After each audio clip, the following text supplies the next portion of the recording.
Welcome back to the breakdown. And Lauren Henry joins us now. Lauren, you worked on a story today involving lawsuits against State Farm for the payouts of roofing and so forth in Oklahoma. We have a lot of roof claims here in our state due to all of our hail.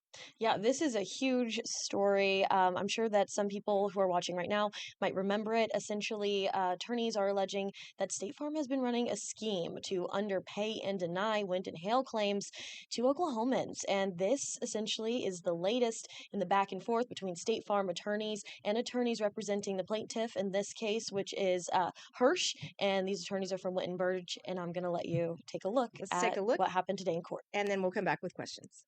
And the way that they are delaying and defending these cases, everybody should be wondering why.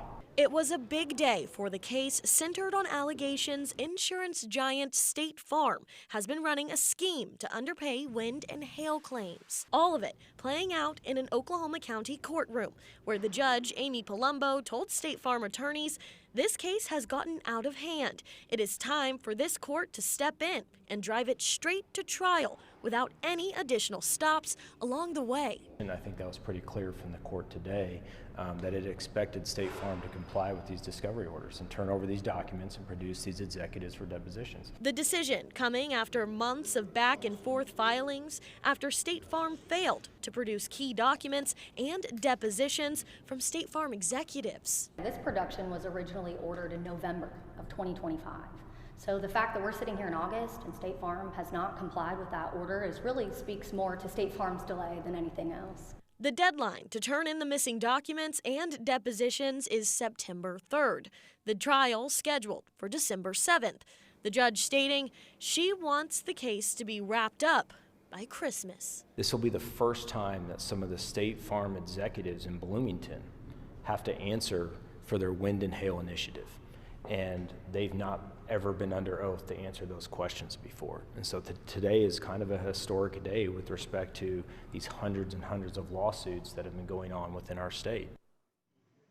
There are many, many lawsuits going on right now, and a lot of people want to know why the delays. So that's what Judge Palumbo also wanted to know today. And she, in fact, put her foot down, right, Lauren? Absolutely. I mean, you could tell in the courtroom today that she was absolutely done with the delays, the excuses, and she is ready to see this go to trial and, really get moving. I was, honestly, it was hard for me to keep up with some of the things that she said, but my fingers were flying, and I wrote down a few of her quotes here. At one point, she even told State Farm attorneys they need to get their ducks in a row and comply.